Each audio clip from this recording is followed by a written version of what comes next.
2 నిమ్మకాయల సైజ్ అంతా చింతపండుని తీసుకొని 2 గ్లాసుల వాటర్ వేసుకొని 2 నిమిషాలు పక్కన పెట్టుకుంటే మెత్తగా అవుతుంది.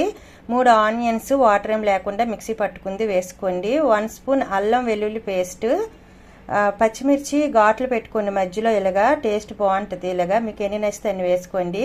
కారం 2 స్పూన్లు, ధనియాల పౌడర్ 1 స్పూన్, జీలకర్ర పౌడర్ 1/2 స్పూన్, సాల్ట్ 1 స్పూన్, పసుపు కొంచెం వేసుకోవాలి.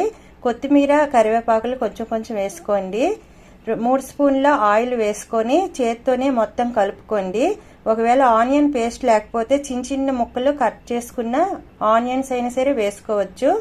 అల్లం వెల్లుల్లి పేస్ట్ లేకపోయినా సరే అల్లం వెల్లుల్లిని కొంచెం దంచైనా మెత్తగా వేసుకుంటే సరిపోద్ది. చింతపండుని మెత్తగా ఇలా కలిపి మొత్తం వేసుకోండి. ఒకవేళ మీకు పులుపు ఎక్కువ అనిపిస్తే కొంచెం వాటర్ అయినా సరే కలుపుకోవచ్చు. ఇది బ్యాచిలర్స్ కూడా చేసుకోవచ్చు. చాలా ఈజీగా ఈ పులుసు రెడీ అయిపోద్ది. చిన్న గులివిందల పులుసు, అలాగే ఏ చేపలైనా సరే ఇలా పెట్టుకోవచ్చు అనమాట. చాలా టేస్ట్గా బాగుంటుంది. ఒకసారి ట్రై చేయండి. ముందుగా గులివిందల్ని శుభ్రం చేసుకొని ఉప్పు, కారం, పసుపు చాలా కొంచెం కొంచెం వేసి దీంట్లోని కొంచెం అంటే 1 స్పూన్ వరకు ఆయిల్ వేసి మొత్తం కలిపి ఇలా పెట్టాను.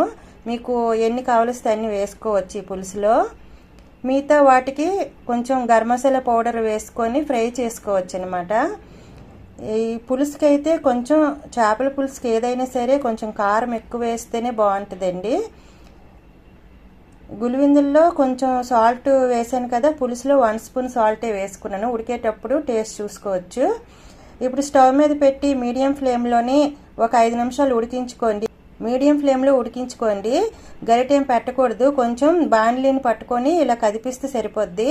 మళ్ళీ మూత పెట్టి ఒక 10 మినిట్స్ మీడియం ఫ్లేమ్లో ఉడికించుకుంటే చేపల పులుసు రెడీ అయిపోయినట్టుగా. చాలా ఈజీగా చిన్న గులివిందల పులుసు రెడీ అయిపోయి, ఏ చేపలైనా సరే ఇలా పెట్టుకోండి, చాలా ఫాస్ట్గా రెడీ అవుతుంది. చాలా టేస్ట్గా బాగుంది, ట్రై చేయండి.